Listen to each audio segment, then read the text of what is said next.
Today, I'm going to be talking about all the food outbreaks coming to surface and also tips on how to reduce the risk of getting sick, getting salmonella, and all of these recalls. So definitely stay tuned for those tips because some of them are quite eye-opening and some of them you may already know, but I'm curious to know.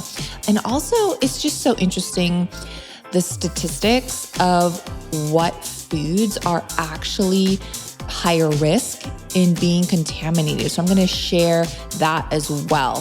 So thank you for tuning in. This is going to be short, sweet, and spicy. So let's get right into it. And you already know this, but you're listening to the Digest This podcast, and I'm your host, Bethany Cameron.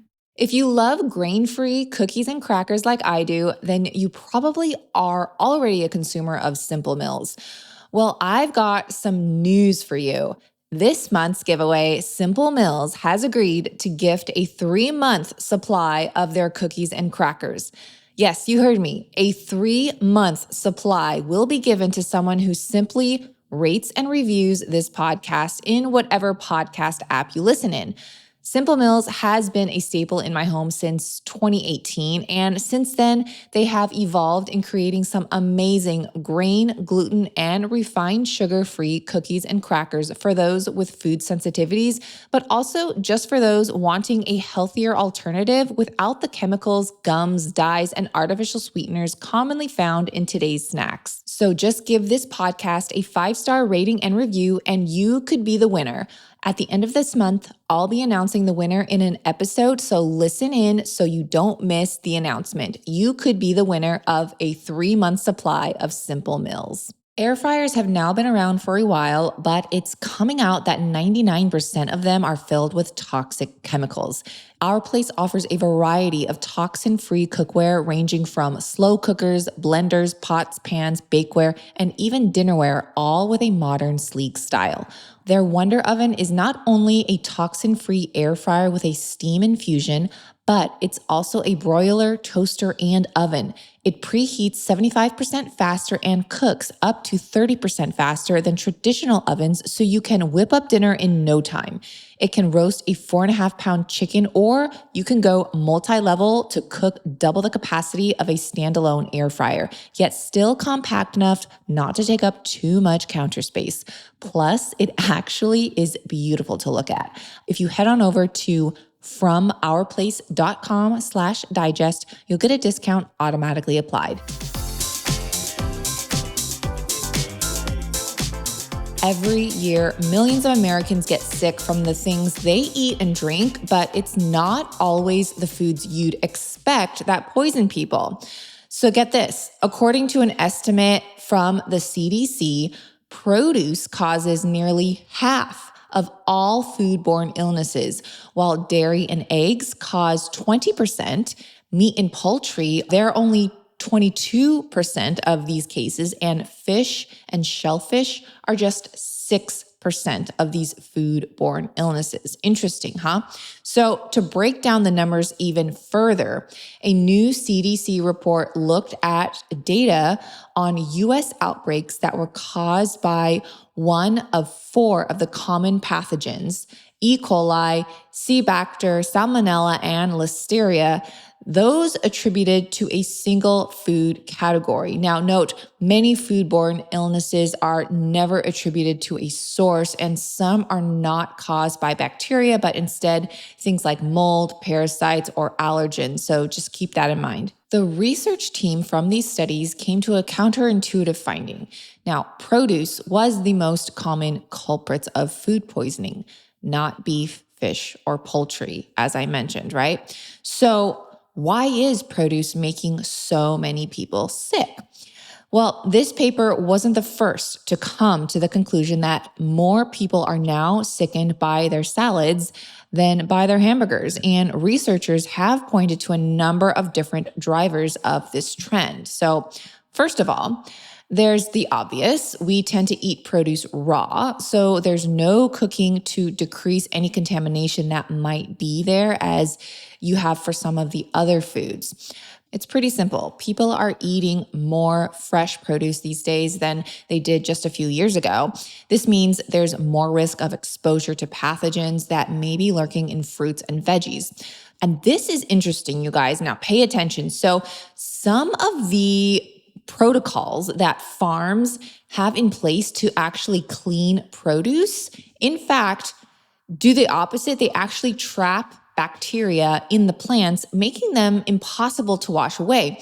There are also types of bacteria that you simply can't wash off, or the contamination happens in places you typically don't splash with water, like inside the fruit or vegetable, after entering through a core, opening, or bruise, etc. Cross-contamination on farms that harvest produce and raise animals or in big processing facilities is also a problem. And sometimes it's the food itself that's the issue. Sprouts, for example, are seen by experts as a public health menace. I mean, that's just what they're saying.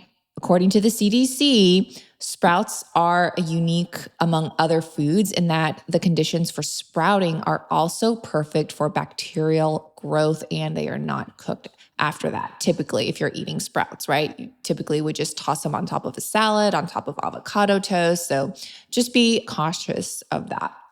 So, what about eggs? Let's talk about that for a second, because obviously eggs are a very hot topic in today's world. So, eggs also seem to be a big source of food poisoning through salmonella.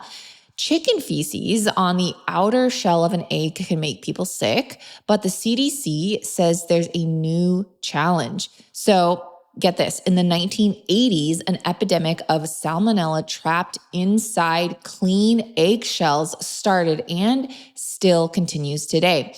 This type of salmonella infects the ovaries of hens, so it can't just be cleaned away. Now, I want to touch on fruit specifically. So, a number of fruit products, including berries, melons, and pre-prepared fruit salads, have been linked to food poisoning outbreaks.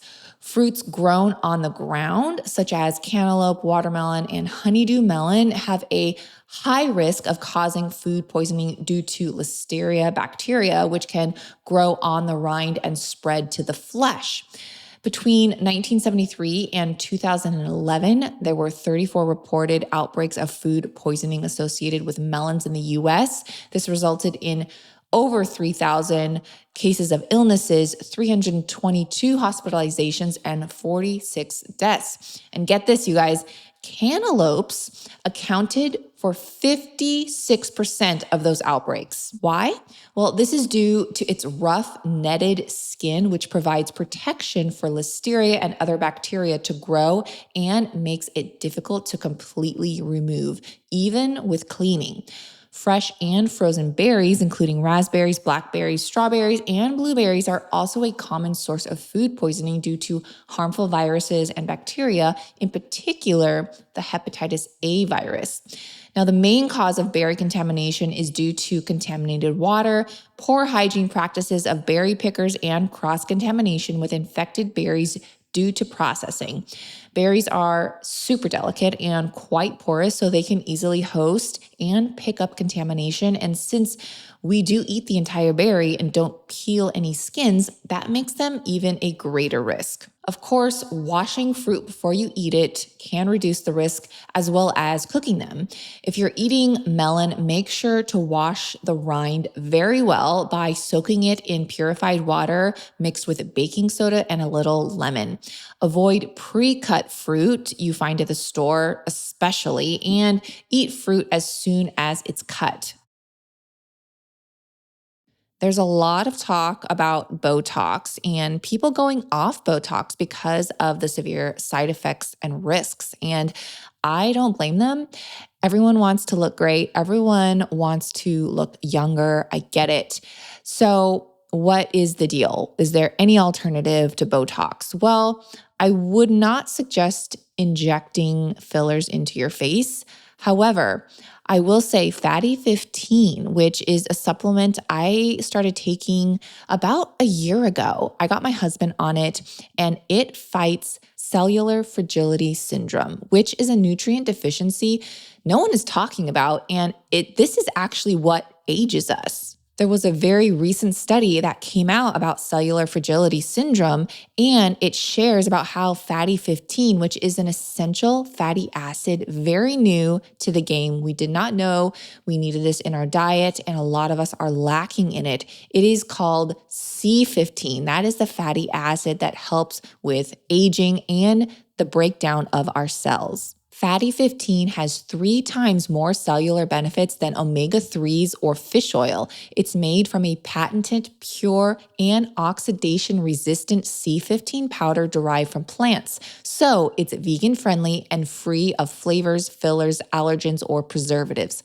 C15 is the only ingredient in Fatty 15, which is how it should be. No fillers whatsoever. If you're at all curious, I would definitely check out Fatty 15. Look, do your research yourself. And if you want to take the plunge, you can save 15% by using code DIGEST. Just go to fatty15.com/digest and use code DIGEST at checkout. That's fatty15.com/digest. Now, here are some additional tips that you may find helpful. So I'm going to share a few things to hopefully help mitigate sickness from foods. Now, first of all, buy produce that is not bruised or damaged. I think that's obvious. Even if you find a rotten berry in a bunch of unrotten berries, remove it immediately and the surrounding berries that the rotten berry touched, because a moldy berry can quickly contaminate its surrounding fruit. This applies to any produce, really. Try to steer clear from pre-cut produce, as previously mentioned, like the kind you would see at the grocery store that's pre-cut and like an easy grab and go. Those are huge culprits. Now, when packing your groceries, separate the fresh fruits and vegetables from meat, poultry, and seafood products to avoid cross-contaminations when possible. Storage. So store perishable fruits and veggies like strawberries, lettuce, herbs, and mushrooms, for example, in a clean refrigerator at a temperature of 40 degrees Fahrenheit or below, and make sure to wash your cutting boards, dishes, utensils, and countertops with soap and hot water between the preparation of raw meat, poultry, and seafood products and the preparation of produce that will not be cooked, right? So let's just say, for example, you're chopping raw chicken, but then you're chopping vegetables that are also going in with the raw chicken. Maybe you're making a soup or something, right? You wouldn't really need to clean because it's all going to be cooked. But if you're chopping raw meat and then the vegetables or fruit is not going to be cooked, then obviously you would want to wash in between the cutting. Now, I use Branch Basics as well, and I use their concentrate mixed with some water.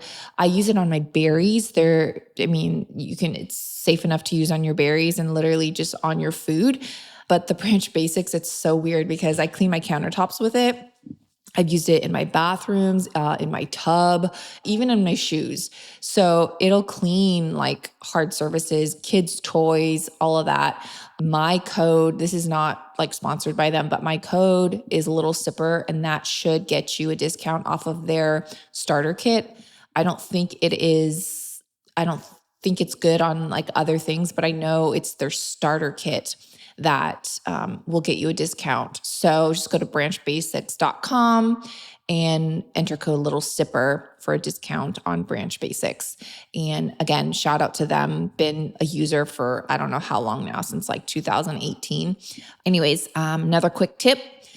If you plan to peel the produce before eating, still wash it, because if you don't, you cut through it with a knife and the outside of the fruit will seep in to the inside from the knife gliding through it.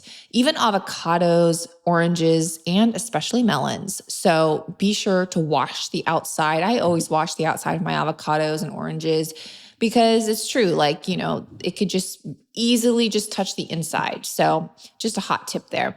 And make sure to dry the produce with a clean cloth or towel or paper towel to further reduce bacteria that may be present. If you take these precautions, you can avoid being sickened by your food, hopefully. And if you're otherwise healthy, the chances that you'll become really ill from the stuff you eat are even lower. So just be careful. And if you start showing the classic signs of food poisoning, diarrhea, cramps, vomiting, fever, etc., be sure to see a doctor. But again, I did find it interesting. I just want to bring this up one more time, that over 50% of foodborne illnesses here in America are not caused by animal products, but by plant-based foods. So why the narrative that we are mostly getting sick from meat and dairy? There are many speculations, and I won't go into it now, but I would love to know your thoughts in the comments below. If you're watching on YouTube or if you're listening on Apple or Spotify, leave a 5-star review, and in your review, let me know why you think they are pushing more of a plant-based diet despite plants being the majority of foodborne illnesses. Are they hiding something? I'm curious. Now, are they trying to get us to not eat longevity foods like eggs and red meat for a reason? And let me know your thoughts. And I also want to add that most, if not all, meat recalled has been factory farmed beef in crowded barns eating who knows what, not from grass-fed, pasture-raised cattle. That's another reason to opt for buying your meats from a reputable source. If you do, you probably won't have to worry too much. Thanks for listening to this episode of Digest This. If you enjoyed this episode, please leave a review in your podcast app to let us know. If you're ever wondering how you can support me and this podcast, sharing it with your friends and family is the best way. This is a Resonant Media production produced by Drake Peterson and edited by Mike Fry. To email the show, message us at digestthispod@gmail.com. See you next time. The content of this show is for educational and informational purposes only. It is not a substitute for individual medical and mental health advice and does not constitute a provider-patient relationship. As always, talk to your doctor or health team first.